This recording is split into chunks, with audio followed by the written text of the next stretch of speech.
नमस्कार मित्रांनो, सावळीची जणू सावली मालिकेच्या येणाऱ्या जबरदस्त ट्विस्टमध्ये आपल्याला असं पाहायला मिळतंय की आता शेवटी इथे खूप भयानक गोष्ट समोर आलेली असते. ते म्हणजेच की आता सुशिला ही सारंगची खरी बायको नसल्याचं सत्य अमृताने सांगितलेलं असतं. ते म्हणजेच की सावलीला.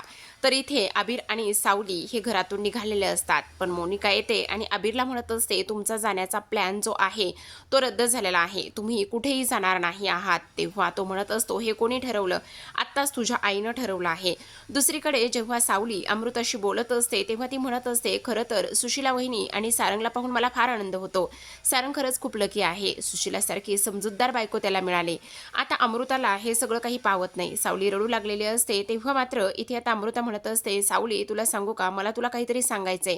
तेव्हा सावली म्हणते, काय झाले वहिनी? मग आता अमृता म्हणत असते, सावली तुला सांगते, इथे सुशिला जी आहे ना ती सारंगची खरी बायको नाहीये. म्हणजे हो, कारण सारंगने लग्नच केलेलं नाहीये. मग ओवी कोण आहे? ओवी त्याला अशीच रस्त्यावर एक छोटं नवजात बालक सापडलं होतं आणि तेव्हा ती त्याला इथे घेऊन आलेली आहे.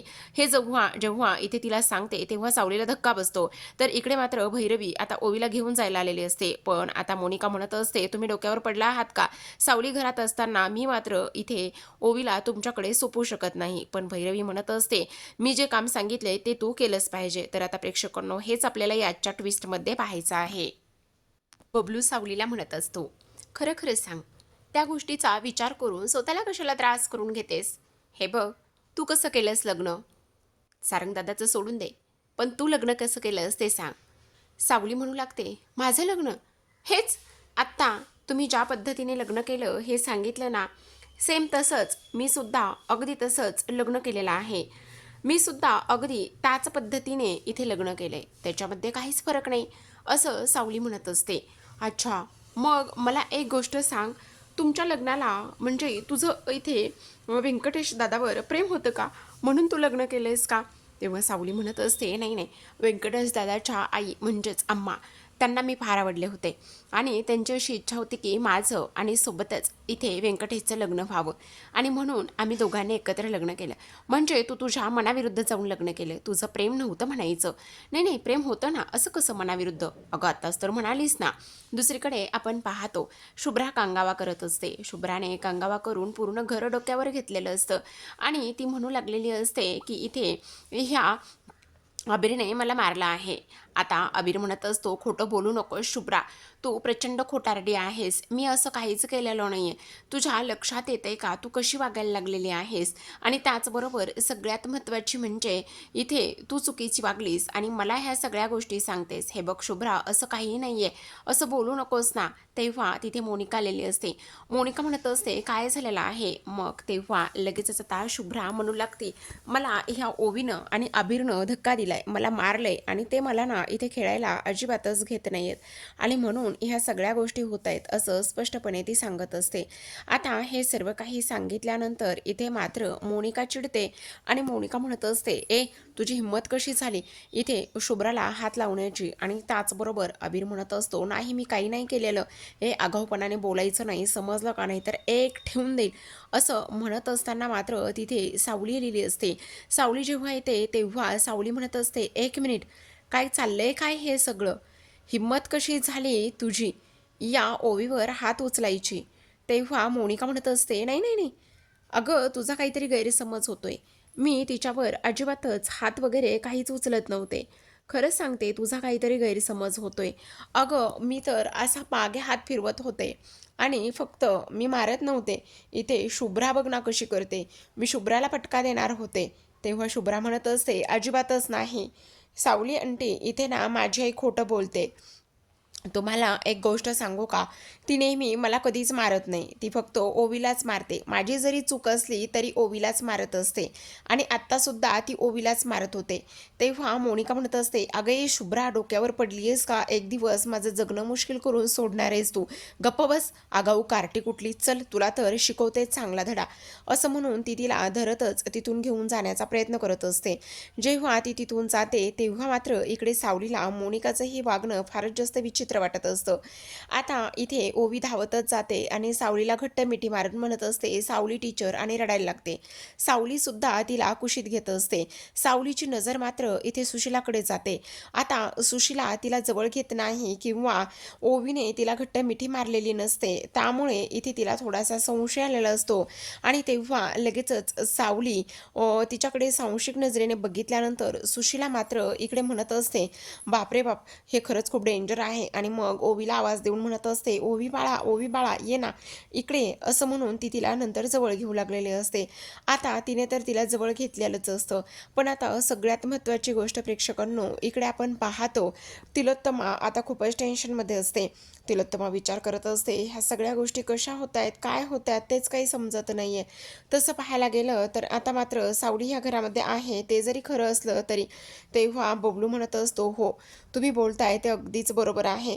कारण तुम्हाला एक गोष्ट सांगू का, सगळ्यात महत्त्वाची म्हणजे इथे ना आत्ता सावली बहिणीने सारंगदादाच्या लग्नाबद्दल बऱ्याच काही प्रश्न विचारले.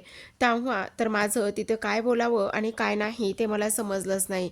त्याहूनही आणखीन महत्त्वाची गोष्ट, इथे किचनमध्ये सुद्धा आता ती म्हणत होती की ओवीला कुठलं सँडविच आवडतं. तेव्हा ही सरळ सरळ तिला सांगून गेली की ओवीला ना इथे साधं सँडविच आवडतं. आणि तेव्हा तर लगेचच आता इथे सावलीने पकडलं सुद्धा. बापरे आई, तुम्हाला एक गोष्ट सांगू का, ह्या सगळ्या गोष्टी अशा पद्धतीने मॅनेज करणं ना फारच जास्त कठीण आहे. काय करावं ना ते समजत नाही. त्यावर लगेचच आता इथे तिलोत्तमा म्हणत असते, हो, तू अगदी बरोबर बोलतेस, मॅनेज करणं फार जास्त कठीण आहे ह्या सगळ्या गोष्टी, आणि सावलीला हँडल करणं खूप जास्त कठीण आहे. सावली मात्र फारच जास्त चतुर आहे, असं सुद्धा आता इकडे ती बोलत असते. आता हे सगळं काही बोलल्यानंतर इथे मात्र तिलोत्तमा म्हणत असते, लवकरात लवकर आपल्याला त्या सावलीला लवकरात लवकर इथून पाठवून द्यावं लागेल. काही जरी झालं तरी सावली मात्र इथून निघून गेली पाहिजे, असं सुद्धा आता इकडे ती बोलत असते. आता हे सर्व काही बोलल्यानंतर इथे मात्र तिला कसं पाठवायचं, काय करायचं, असं इकडे ती बोलत असते. पण काही जरी झालं तरी याच्याशिवाय कोणताच पर्याय नाही, असं सुद्धा आता इकडे ती बोलते. दुसरीकडे आपण पाहतो आता मात्र इथे हा जो काही सारंग आहे तो शांतपणे झोपलेला असतो. सावली त्याच्या बाजूला बसते. सावली म्हणत असते, सारंग उठा ना प्लीज, हे बघा तुमचं हे असं वागणं आणि ह्या सगळ्या गोष्टी मला खूप जास्त त्रास देऊ लागलेल्या आहेत. सारंग, तुमच्या गोष्टी लक्षात येत आहेत का? हे बघा, नेहमी मी आणि तुम्ही आपण दोघंही जण इथे जेव्हा जेव्हा बोलायचो तेव्हा मात्र इकडे फक्त तुम्ही जास्त बोलायचा. आता मात्र तुम्ही मला बोलायला लावत आहात. सारंग, हे असं किती दिवस चालणार आहे? प्लीज नका ना असं माझ्यासोबत वागू, मला ह्या सर्व गोष्टींचा त्रास होतोय सारंग, असं सुद्धा आता इकडे ती बोलत असते. आणि तेव्हा मात्र सारंग, तुम्हाला एक गोष्ट सांगू का, त्या दिवशी सुद्धा जेव्हा मी ह्या घरातून भांडून गेले तेव्हा सुद्धा मला फार जास्त वाईट वाटलं होतं. तुम्हाला खरं सांगायला लागलेलं आहे सारंग, हे बघा मला ना ह्या सगळ्या गोष्टी आता सहन होत नाही आहेत. काही जरी झालं ना तरीसुद्धा मला तुमच्याशी बोलायचं आहे. आणि त्याचबरोबर इथे तुम्ही असं शांतपणे झोपलात, शांतपणे बसलात तर मला नाही सहन होत आहे. सारंग, त्या दिवशी तुम्ही माझ्यावर हात उचलला, मी घराच्या बाहेर गेले, मला असं वाटलं होतं तुम्ही मला थांबवायला याल, पण तुम्ही मला थांबवायला आला नाही आहेत. सारंग, तुम्हाला सांगू का, सगळ्यात महत्त्वाची गोष्ट म्हणजे जेव्हा मला आपल्या दोघांच्या आयुष्यातली आनंदाची ती गोष्ट समजली ना तेव्हा मात्र मला तुमच्याकडे येऊन धावतच तुम्हाला ती गोष्ट सांगायची होती.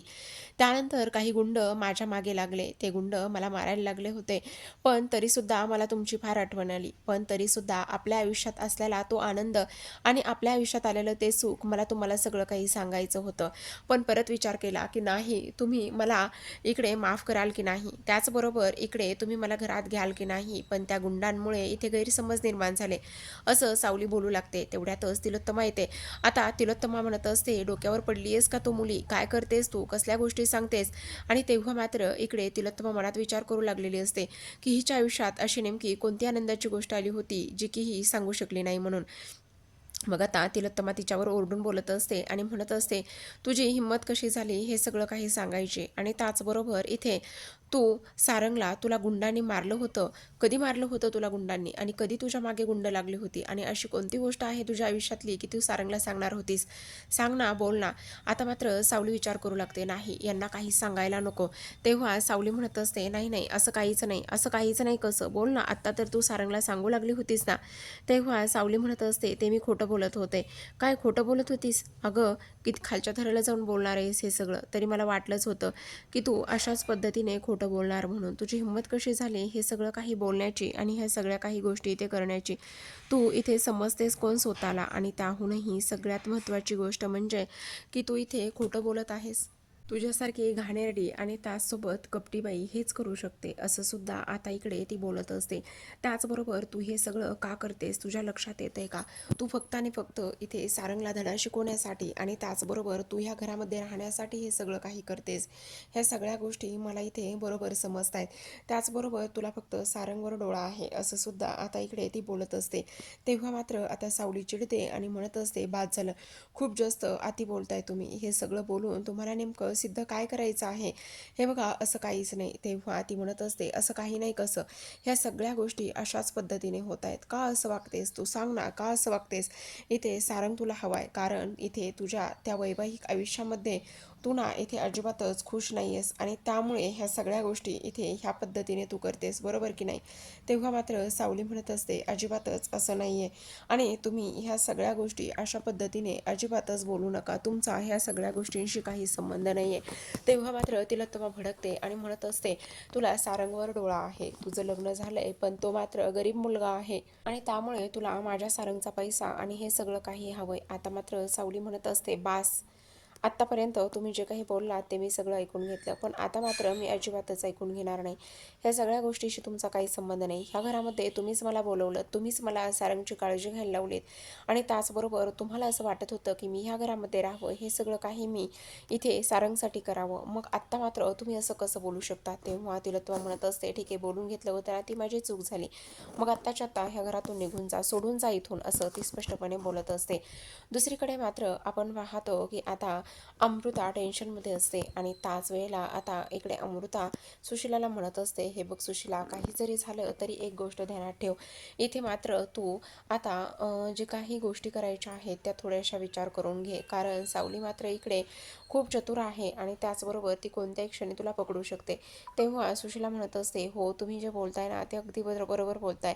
त्या मात्र कधीही आणि कोणत्याही क्षणी मला इथे पकडू शकतास आणि हे सगळं मात्र त्याच पद्धतीने होऊ शकतं असं सुद्धा आता इकडे ती बोलत असते.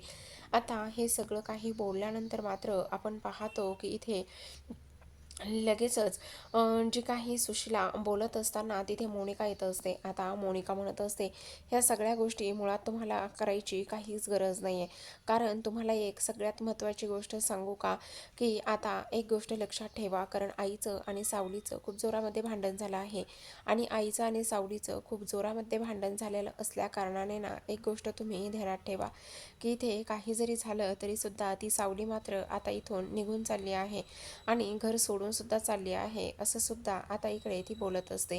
आणि तेव्हा ती म्हणत असते, का काय झालेलं आहे माहिती नाही काय झाले, पण त्या दोघींची प्रचंड भांडणं झाली आणि त्यामुळे मात्र ती घर सोडून चालली आहे. आता हे सगळं काही करण्याची काहीच गरज नाही आहे. आणि तेव्हा सारंगला मात्र आता काहीच उपयोग होणार नाही. मला तर असं वाटते बहिणी, सारंग तर आता ना इकडे राहू शकत नाही असं सुद्धा आता इकडे तो बोलत असते. तेव्हा ती म्हणत असते, अमृता काय, मोनिका काही काय बोलतेस, असं कसं होणार आहे? अहो वहिनी, अगदी बरोबर बोलते मी, खोटं काय सांगते, सगळं काही अगदी बरोबरच होणार आहे, याच पद्धतीने सगळं काही होणार आहे असं सुद्धा इकडे आता ती सांगत असते. त्यावेळेला मात्र मोनिका म्हणत असते, एक गोष्ट तुला सांगू का, सगळ्यात महत्त्वाची म्हणजे आता बघ, काही जरी झालं ना तरीसुद्धा इथे आईसमोर जाऊन तू गयावया कर, त्याचबरोबर नाटक कर आणि त्यांना सांग की काही जरी झालं ना तरीसुद्धा इथे सावलीला तुम्ही जाऊ देऊ नका, तू रडायला सुरुवात कर, कसं रडायचं काय रडायचं हे मी सगळं काही तुला सांगते, असं म्हणून ती आता तिच्यासमोर सगळं काही कशा पद्धतीने नाटक करायचं काय करायचं ह्या सगळ्या गोष्टी सांगू लागलेली असते. आता मात्र इकडे सुशिला म्हणत असते, हे सगळं होईल का? मग आता इकडे अमृता म्हणत असते, कधीतरी जाऊन इथे ना आता मोनिका चांगलं आणि खरं बोललेली आहे किंवा फायद्याचं बोललेले आहे. तेव्हा ती म्हणत असते, हो तुम्हाला असं वाटते, पण सगळ्यात महत्त्वाची गोष्ट एक ध्यानात येते का, मी नेहमीच फायद्याचं आणि त्याचबरोबर इथे खरंच बोलते, पण त्यामध्ये तुम्हाला ते मान्य करायचं नसतं, असं सुद्धा आता इकडे ती बोलत असते. आता हे सर्व काही बोलल्यानंतर आपण पाहतो की लगेचच इकडे दुसऱ्या बाजूला अबीर ओबी हे दोघी जण इकडे अभ्यास करत बसलेले असतात आणि तेवढ्यातच आता इकडे ड्रॉइंग सुरू असते. मग आता ड्रॉइंग सुरू असताना सावली तिथे येते. सावली म्हणत असते, सगळ्यात महत्त्वाची एक गोष्ट मी तुम्हाला सांगते, काही जरी झालं ना तरी सुद्धा इकडे मात्र आपल्याला आत्ताच्या आत्ता इकडे निघून जायचं आहे, असं सुद्धा आता इकडे ती बोलत असते. आणि हे सगळं काही बोलल्यानंतर आता आपण पाहतो की इथे सगळ्यात महत्त्वाचं म्हणजे की का जायचं आहे, कशासाठी जायचं आहे, असं इकडे ती बोलत असते. मग तेव्हा ती म्हणत असते, आपल्याला नाही राहायचं इथे, आत्ताच्या आत्ता आपण निघून जाणार आहोत, असं स्पष्टपणे ती सांगते. आता ह्या सर्व काही गोष्टी सांगितल्यानंतर ते बॅग भरून बाहेर निघून येते आणि अबीरला सुद्धा यायला सांगत असते. तेवढ्यातच आपण पाहतो की इथे आता सावली निघालेली असते. मग मोनिका आणि अमृता ह्या दोघी जणी तिला खुणावतात आणि बोलायला सांगत असतात. तेवढ्यातच आता इकडे मात्र सुशिला पुढे येते. सुशिला म्हणत असते, सावलीताई सावलीताई प्लीज तुम्ही असं करू नका. सावलीताई कुठे निघालेला आहात, हे बघा असं करू नका ना, का चाललेला आहात तुम्ही, अशा पद्धतीने जर वागला तर कसं होणार आहे, सावलीताई नका ना असं करू, नका ना असं करू, असं इकडे आता ती बोलत असते. तेव्हा मात्र इथे ती म्हणत असते, हे बघ शांत बस, काय करतेस तू. तेव्हा ती म्हणत असते, हे बघा तुम्ही जर असं वागलात तर इथे माझ्या नवऱ्याचं आयुष्य तुमच्या हातात आहे, प्लीज तुम्ही असं नका ना करू, असं नका ना करू, हे बघा नका ना जाऊ, सारंगचं आयुष्य तुमच्या हातात आहे. तेव्हा मात्र तिलोत्तमा ही सुशिलावर ओरडते आणि म्हणत असते, काय चाललंय तुझं, डोक्यावर पडलीस का तू, अशा पद्धतीने कशाला वागतेस उगचच, आणि जाऊ दे तिला. तेव्हा ती म्हणत असते, आई साहेब असं काय करता, जरी ते सावली निघून गेली तर सारंगचं काय होणार आहे, आणि सावली इथे राहिली तर सगळं काही व्यवस्थित होईल, हे बघा असं करू नका ना प्लीज.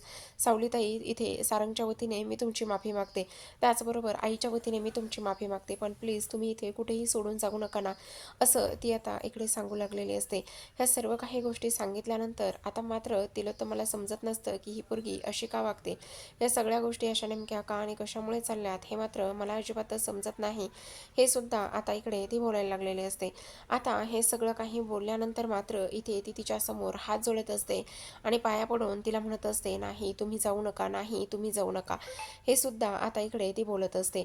आता हे सर्व काही बोलल्यानंतर आपण पाहतो की इकडे मात्र सुशिला रडायला लागलेली असते आणि तिला तर मला म्हणत असते, प्लीज आई प्लीज नाही म्हणू नका ना, हे सगळ्या गोष्टी अशा पद्धतीने होत आहेत आणि त्यामुळे तुम्ही नाही म्हणू नका ना, कारण काही जरी झालं ना तरी सुद्धा एक मात्र गोष्ट तुम्ही लक्षात ठेवा की आता मात्र इकडे सारंगचं आयुष्य हे सावलीच्या हातामध्ये आहे. अगं तू वेडी आहेस का, डोक्यावर पडली आहेस का, काय चाललंय तुझं जर अशा पद्धतीने वागत राहिलीस तर काय होणार आहे, हे बघ असलं काही करू नकोस, हे सगळं करण्याची काहीच गरज नाही, समजलं तुला. आणि त्याहूनही सगळ्यात महत्त्वाची गोष्ट म्हणजे ही ही सावली इथे तुझ्या नवऱ्याच्या इथे दिवस रात्र उशाशी बसलेली असते आणि त्यानंतर मात्र सतत तुझा नवरा एका परस्त्रीचं नाव घेतोय, तुला काहीच कसं वाटत नाही. तेव्हा ती म्हणत असते, मला चालेल, काहीच हरकत नाहीये, मला मात्र आता इथे माझ्या नवऱ्याचा जीव महत्त्वाचा आहे. सावलीताई प्लीज मी तुमच्या पुढे माझ्या नवऱ्याच्या आयुष्याची भीक मागते असं समजा, असं म्हणून ती आता पदर पसरायला लागलेली असते आणि सावलीसमोर बसूनच आता इकडे हे सगळं काही नाटक करत असते. मोनिकाने बरोबर इथे तिची शाळा घेतलेली असते आणि ती त्याच पद्धतीने तिची भूमिका वठवत असते. तिलोत्तमाच्या प्लॅनवर पूर्ण पाणी फिरलेलं असतं. पण आता सावली इथे सुशिलाला पाहून आणि सारंगच्या आयुष्यासाठी नक्कीच थांबणार असते. तर पाहत राहा सावळ्याची जणू सावली. धन्यवाद.